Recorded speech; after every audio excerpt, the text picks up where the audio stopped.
tubalamusizza abeeyo abaami n'abakyala abavubuka n'abatennyo gano ge mawulire gaffe ku ngoma nga gakusomerwa Survivor ne Ladies Like tuula kalira wuliriza nyumirwa amawulire.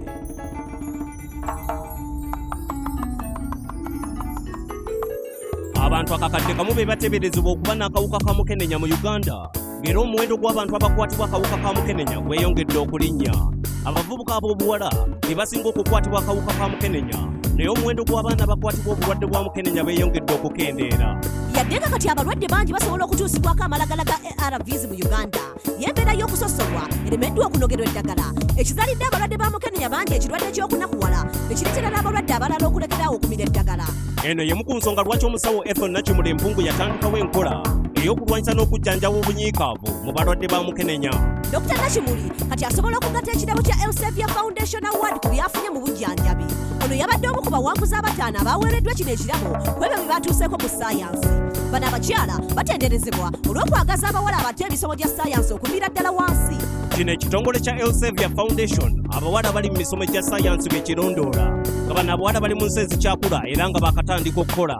Ye Dr. Nakimuli bamuzuula olw'enkola ye ey'okujjanjaba obwongo eya physical therapy ng'ono takozesa ddagala okujjanjaba obulwadde bw'okunakuwala mu balwadde ba mukenenya. Enkola eno eyambye abalwadde ba mukenenya okwekkiririzaamu n'okusobola okukola buli ekyetaagisibwa mu bulamu.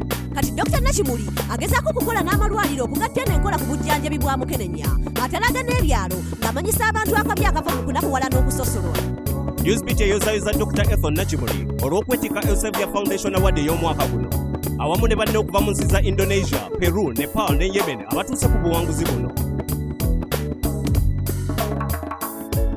Emyaka 15 egiyise President Laurent Desire Kabila yaggyibwa mu bulamu bw'ensi amangu ddala mutabani we n'akwata enkasi. Mu mwaka gwa 2001 Joseph Kabila n'atuula mu ntebe y'obufuzi afugidde ebisanja bibiri era nga takyabanja naye kati ayagala kukyusa mu ssemateeka aggyewo ebisanja. Ensi ya Kongo kati abafuzi ba Bulaaya bagyekenneenya okufunamu omukulembeze yenna bwe bannakkaanya okusobola okugiggyamu ebyobugagga byonna awatali akaayana. Abakugu basonze mu Burundi eyakagwa ku kibambulira olw'omukulembeze wayo okwefuula nnakyemalira. Obutabanguko ne bugwawo ng'akyayagala ekisanja ekirala naye President Kabila akyali mugumu yadde ng'emirembe gya bbula akyalina abawagizi mu Kinshasa abakyamulaba ng'amakula. Katusuubire nti eno enkola eya demokulasiya yeneeramula abatuuze b'e Kongo baleme kulinda n'abanunula. Tekinologiya kati ayamba mu kukuuma obuwangwa bwa Afrika. Omusasi waffe MCL abituwe. Okwekolera video game nkulankulana y'amaanyi nnyo. Afrika eri mu kukola ebyafaayo mu byazi game. Omwaka guno abakiro games be bakoze game eno. Omwami Madibawo Olivia yatandikawo studio eno mu Cameroon mu mwaka gwa 2003. Basooka kugiyita Madibawo Corporation Studio. Oluvannyuma ne bagituuma Kiro ekitegeeza Kiroho Mauno. Ekigambo eky'Oluswayiri ekitegeeza okulabikirwa kw'omwoyo. Olivia we yatandika okukola game yasookera ddala mu Cameroon.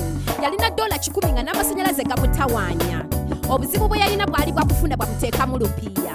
Abamu balowooza yali asaaga ne bagaana okumuteekamu lupiiya.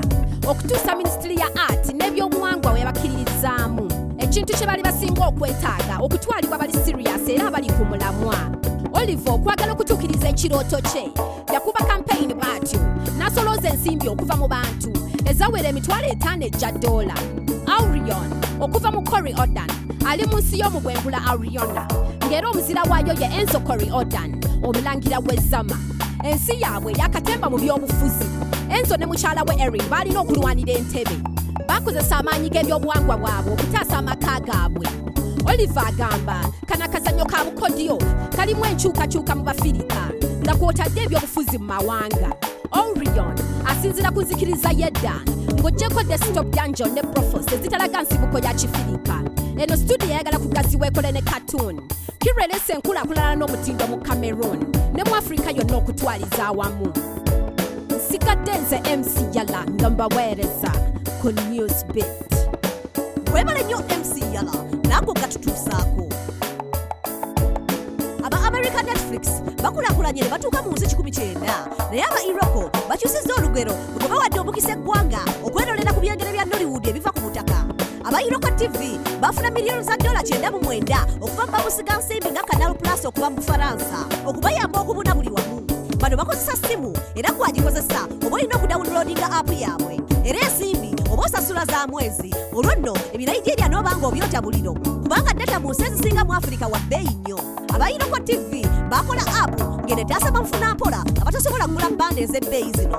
Jason Njoku yatandikawo Iroko TV oluvannyuma lwa maama we okwagala nnyo ebinigeria ng'era abantu abalala. Abagazi b'ebinigeria ebunaayira bafunanga obuzibu okufuna obutambi obupya obw'ebinigeria ne basalawo okubwesindikira ku YouTube okubutuusa ebunaayira. Guno omuze Njoku yasalawo aguyise mu mateeka n'ayiye enkola y'okutuusa ku bantu ba bulijjo ebinigeria. Iroko TV yakazibwako erya Netflix Africa ng'era baakututuusaako ebyenjawulo okumala essaawa 3 guno omwaka. Bakasitoma 65 be bali e Bulaaya ng'era bakasitoma bayitirivu abeetoolodde ensi yonna okutandikira ddala ne Nigeria. Bano bapiisanya ne Netflix eri mu kwolekera ku butaka. Ago ge gabadde amawulire gaffe ku ngoma n'olulala tulolindirira amawulire amalala ag'okya. Nsigadde nze Survivor ne Lady Slike. Tuula, kalira, wuliriza, goberera okuva mu studio paka ku street. Ge mawulire. Goberera engoma, goberera engoma, goberera engoma. Goberera engoma. Goberera engoma, goberera engoma, goberera engoma. Goberera engoma.